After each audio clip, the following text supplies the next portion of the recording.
Local productions seen on Delta College Public Media are made possible with support from viewers like you. Thank you.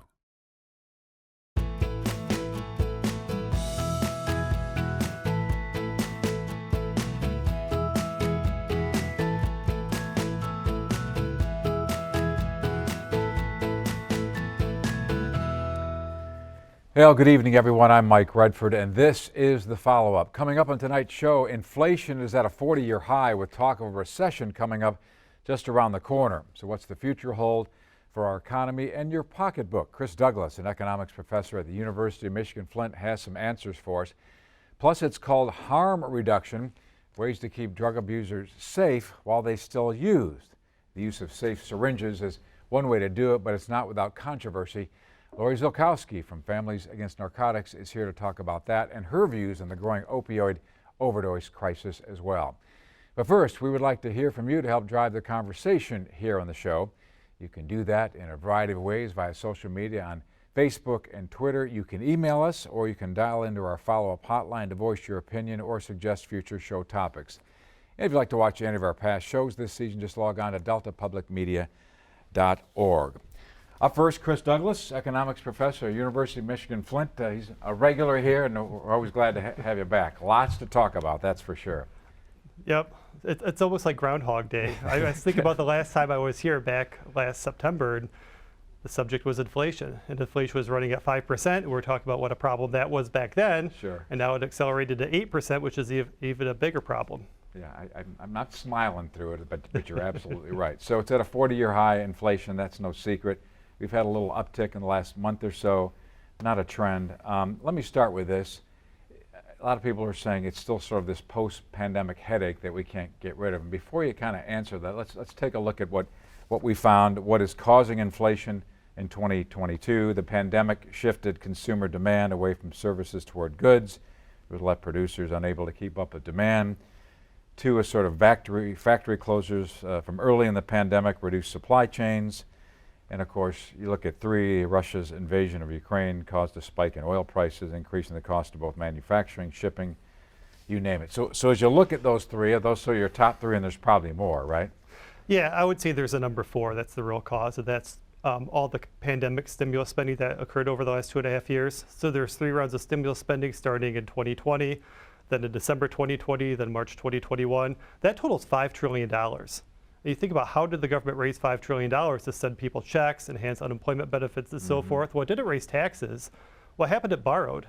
And the Federal Reserve created money to pay for that borrowing. So for all intents and purposes, money was printed and spent to pay for that $5 trillion. And that's just the textbook recipe for inflation that we've known since Milton Friedman, or before that. Inflation is fueled by an increase in the money supply that's spent. Milton Friedman famously said, inflation is always and everywhere a monetary phenomenon, which people tend to mean that if the money supply increases, that causes inflation, but there's an extra step.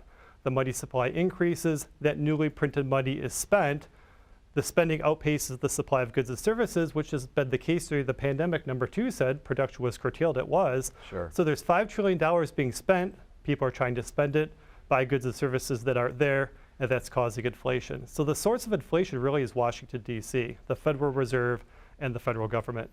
There you go. Look into your crystal ball now. Federal Reserve has been trying to drive up the interest rates. They have been to slow this inflation train down. Appears we're headed into the dreaded R word, right? Recession. Question is, how long, how bad? What the feds are doing, is it working at least a little bit? It's hard to say. Yeah. So first, let's go back to the $5 trillion to put that in perspective. If you look at how much the federal government spent to win World War II, that was $4 trillion. So just on COVID spending alone, the federal government spent more than what was spent on World War II. If you look at the shortfall for Social Security, over the life of Social Security, it's about a $4 trillion shortfall. So just what was spent on COVID could have been kept Social Security solvent forever. That's just how much money was spent, and that's where the inflation is coming from. So the question, is the Federal Reserve's monetary policy working, hiking interest rates to bring down the rate of inflation? Well, it's a bit hard to say. So inflation numbers come out once a month, either the second or third Thursday of the month. Your viewers could kind of keep an eye out for that this month, or I suppose December will be the next time it's released. But the last time the numbers were released, they're a little bit better than what Wall Street was expecting. Inflation came down just a notch from about 8.3% down to 7.7%. So the market goes crazy. The Dow increases by 1,000 points. The reason is because with that better than expected inflation number, it looks like the Federal Reserve will hike interest rates by less than what people were expecting. It'll probably be a 50 basis point hike the next time the Fed meets, not a 75 basis point hike. But the problem is that's just one number. Every reflation report in 2022 since then has been bad. So we've been fooled in 2021 by like one good inflation report where people thought, well, now the corner is being turned. Paul Krugman, Nobel Prize winning economist, writes in the New York Times. He had a famous article in 2021 that says, well, this is where we finally killed the inflation monster, something along those lines. And then inflation after that one good report in 2021 shoots up from like 5.5% to like 8%. So the one good number we saw in November, lower than expected, that's good, of course, but you can't establish a trend from one data point. Right.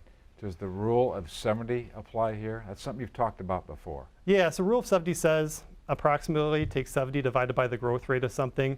That's how long it takes for that something to double in value. So inflation is the growth rate of prices. So if inflation is 2%, like it was before COVID, prices are doubling every 35 years, roughly.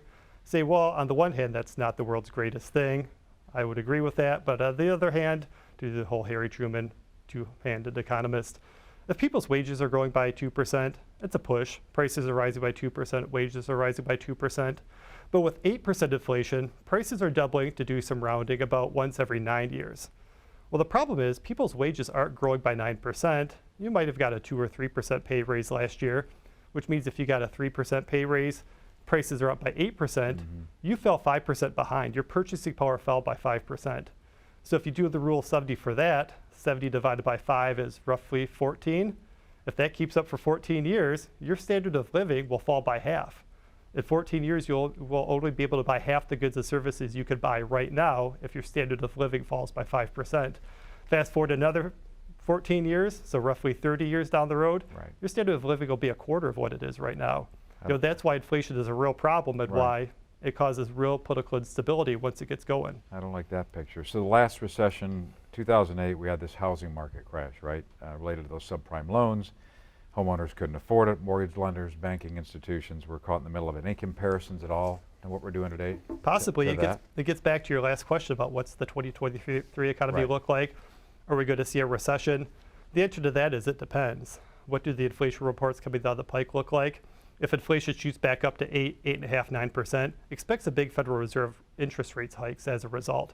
And the problem with that is that's going to push mortgage interest rates up because all interest rates are tied to that one interest rate the Federal Reserve targets with monetary policy.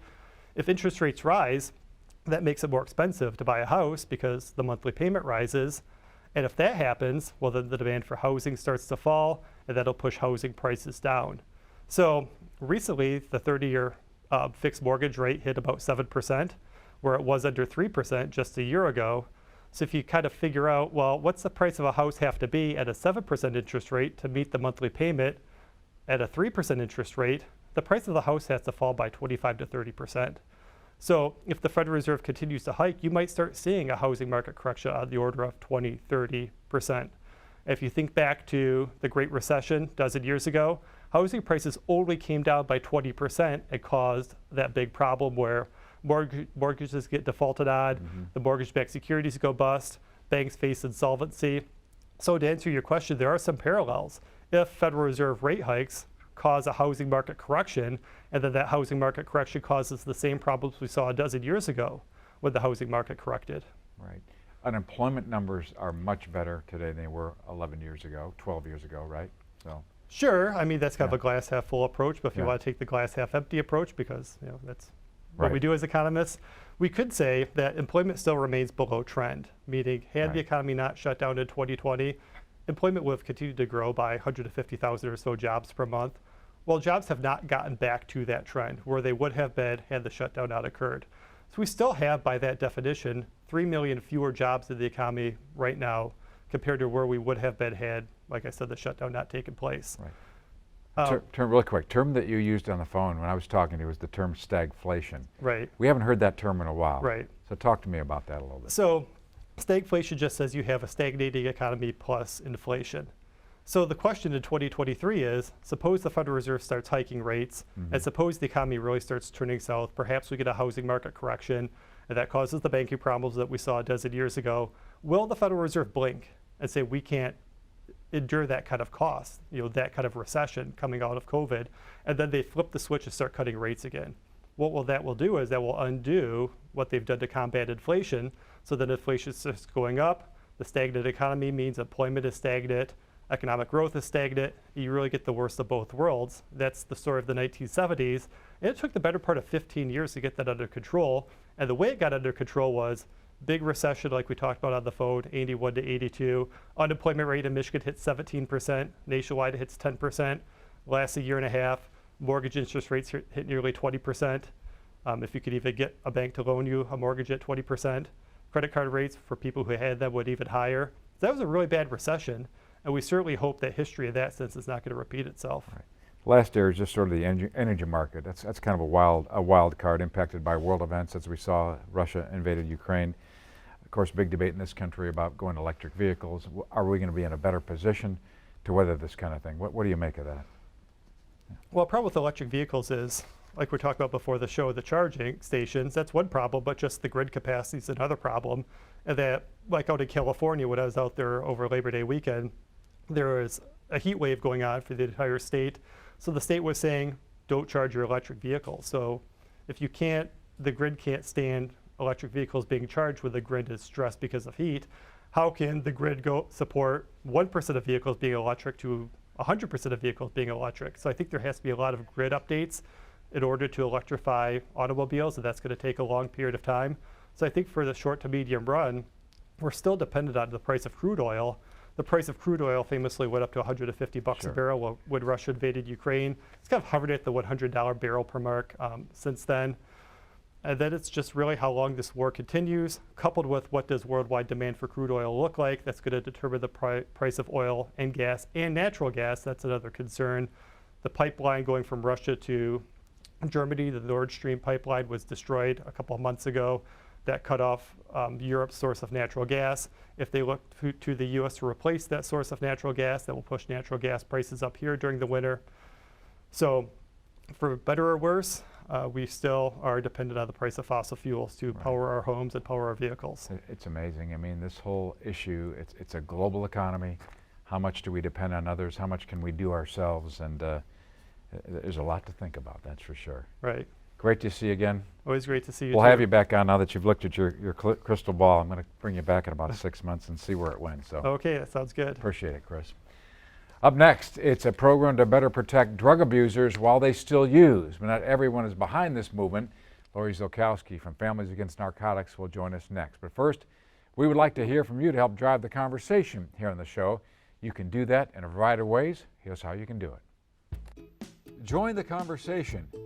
View past episodes of The Follow-Up or watch our Follow-Up After Show by visiting our website at deltapublicmedia.org/thefollowup, or get us on the Delta College Public Media app, or hit me up on social media via Facebook or Twitter at WDCQ The Follow-Up. Let us know what's on your mind and how we're doing. And that's not all. Drop us an email at thefollowup@delta.edu. Or you can record a comment or question on the Follow-Up hotline. That's 1-877-430-8989. So join the conversation at the Follow-Up. We really want to hear from you. Well, welcome back to the Follow-Up and the still growing opioid crisis that's killing tens of thousands of people, to a program designed to better protect drug abusers while they still use. Let's talk about the fight of drug addiction. Lori Ziolkowski is on the front lines of that from Families Against Narcotics. She too is a regular here. We're glad to have you back, Lori. Thanks so much for having me. Let's start with this, the term I guess is called harm reduction, movement designed to keep drug abusers more safe, I guess, while still using. One of the tactics is safe syringes, so let's talk about that. When people are in active illness with substance use disorder and they have not been able to manage quitting, we lose people. We lose them not only from drug overdoses, but we also lose them from abscesses, infections, infections in their heart. I know people in their 20s who had to have open heart surgery because of that. People die from HIV, they die from hepatitis C. And so the goal of harm reduction is just that. We use harm reduction in our daily lives all the time. We wear seat belts, we wear helmets, we have fire extinguishers and hope we never have to use them. And so a safe syringe program or a safe use program is designed to do just that, is to keep people as safe as possible while they are still in active illness, because you can't get somebody into recovery if they are dead. And so the goal now is to meet people where they're at. This opioid epidemic, as you know, we've been talking probably 5 years, is not ending. In fact, it's getting worse, and we need to stop people from dying so then we can get them the help that we need. So Safe Syringe Programs does just that. It provides clean use supplies so people don't have to share needles, they don't have to reuse needles over and over and over again, and it keeps them as safe as possible while they're still in active illness. So where's the pushback? And not all law enforcement is behind it. Is it just educating the public as well? So where's the pushback coming from? The pushback really, and I'm almost embarrassed to say, is it took me a while to get there too. Right. Because the thought process is like, oh my gosh, why would you give somebody who's using an IV drug a needle to keep using? But here's the thing, Mike. They're going to use whether or not they have a clean needle or not, because substance use disorder is a compulsive brain disease, and they have to use in order not to get sick until they get treatment. So the pushback is that really it's just an educational thing, and it took me a while to get there too. You have to understand that if you have compassion for folks, no matter who those folks are, that it is a good idea. It's a good idea in terms of public health, because used needles pose a risk to everybody. If they're left in a park, if a police officer is interacting with somebody and they're in their pocket, we want to make sure that we keep everybody as safe as possible, and those safe use supplies places do that. Other sort of tactics in harm reduction is sort of the use of Narcan, right? Yep. Recovery coaching. I know you've Yeah. got some things for us there. Well, you know, when we first started talking about readily available Narcan, people kind of had fits about that too. And why would we do that? Because this is your fire extinguisher that you hope you never have to use. This is a simple nasal spray that anybody can use. It's readily available. We do Narcan training at the end of every fan forum we do. You can get it at multiple places in the community. If somebody is overdosing, you put this up their nose, give it a squirt, and it can potentially bring them back enough until EMS gets there. And this helps save lives, which is the goal in harm reduction. We want to reduce death and disease.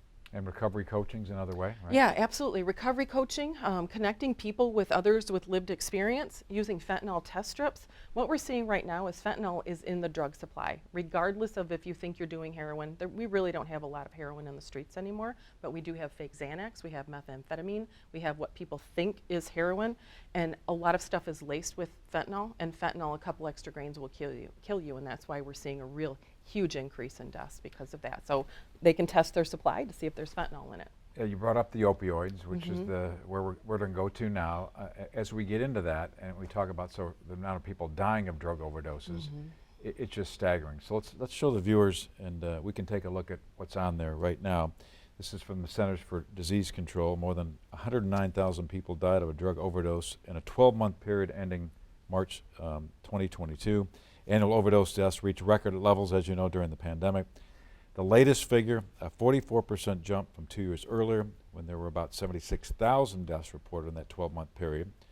Synthetic opioids, including fentanyl, as you talked about, were involved in more than 2/3 of the overdose deaths in the year ending in March 2022. And finally, deaths involving synthetic opioids increased by a whopping, 80% in the past 2 years. Yeah. So when you look at that, Lori, and you've been here before over several years, and we seem to be going down this Not same gaining road. any ground. And so Right. here's the tragedy. When you look at when COVID hit, 2019, we were just starting to see a little bit of a decline, and then when COVID hit, those numbers just skyrocketed. And so that quote of how many people died during that 12-month period, that's one person every 5 minutes. We're going to spend 15 minutes together. During that time, we will lose 3 people. And think of that ripple effect. So the devastation in our communities just continues to grow. COVID made it difficult for people to access treatment, get to their counseling appointments, get to their 12-step meetings or support groups. All that was shut down, and a lot of people who had long-term recovery relapsed and died and went back into it. So we have to do things differently. Law enforcement is looking at things differently. If we arrested people for the disease of addiction, we put them in jail and prison, and they came out and they were well, we would keep doing that. That doesn't work, and we know it doesn't work. So we have to have those innovative programs like Hope Not Handcuffs, quick response teams, those types of things. The hospital emergency rooms are doing things differently now. Our daughter had a non-fatal overdose 9 years ago, and we didn't get any information. We didn't get Narcan, nothing like that. And now the emergency departments are looking at that and saying, let's get these folks Narcan, let's give them connections to peer recovery coaches, information, connect them with services. You know, if you have a heart attack, they don't give you a list of cardiologists and say, here, go find a doctor. Right. We would revolt with that, but that is Absolutely. what used to happen for folks coming in with substance use disorder, and it's changing. Right. You know, during the Trump administration, I think we talked about it here several years ago. During that time, he talked about having a drug czar.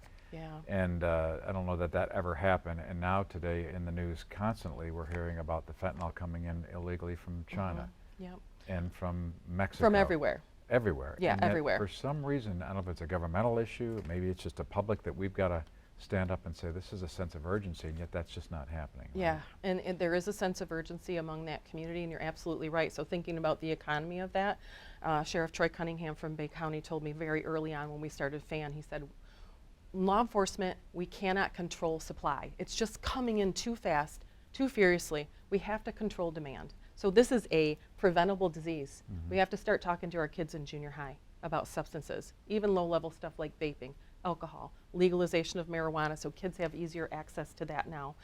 We have to start doing the preventative work even more so than we did before. You know, it's interesting. You and I talked a little bit about behavioral health, right? And certainly during the pandemic, you look at the numbers and coming out of that, our young people primarily, their mental health has just been rocked, and they're Yeah. turning to alcohol and drugs. So we've sort of taken 3 steps back and 2 steps forward, right? I Well, mean, when people are in pain, either physical pain or emotional pain, they will find ways to cope with that, and a lot of those Yeah. ways are unhealthy. right.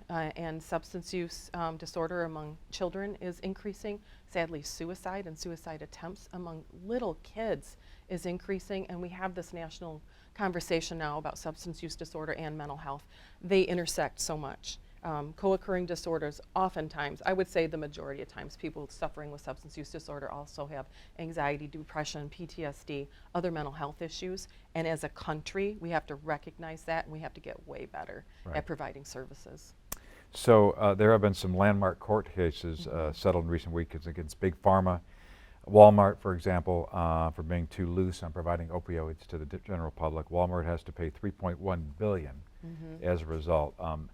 Do you see that making a dent? Is it going to make a difference? I know it's some of that's going to drug education. My work history, as you know, I was a pharmaceutical sales rep for 10 years, Right. and I sold Ultram. We launched Tramadol. It wasn't scheduled when I launched it. I had a garage full of it. We told physicians that it was safe and non-addictive, and as we know, narcotics are addictive. That's just how they work. And so I think we're looking to punish people along the supply chain for that. I have really mixed feelings about it. I teach marketing as well. I don't know that we punish retailers and wholesalers for what they saw happening. As I mentioned, if you've never watched the series Dope Sick on Hulu, it really shows that if you take that back, it's the pharmaceutical companies were the ones that perpetuated this. $3 billion to Walmart, it's a drop in the bucket, really. Will we take the money? Absolutely. If it is earmarked for prevention and treatment, and it goes directly to help with that, we will take the money, because it does cost money to do those things. Right. Will it help? You know, we're out here doing as much as we can, and we've not been able to turn it around yet. It's going to take literally a community, like you said, being up in arms. Look at how quickly we transitioned when COVID hit, and all the things we did to stop it, because we thought it would impact us. Most families don't think it's not going to be my family. I thought that too. And so we all have to be aware. And it's not just young people. It's elderly people as well.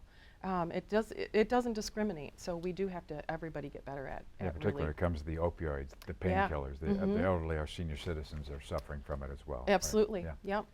So we're a couple of years into the legalization of marijuana into this country, into Michigan, that we approved. You've always said this is a gateway drug.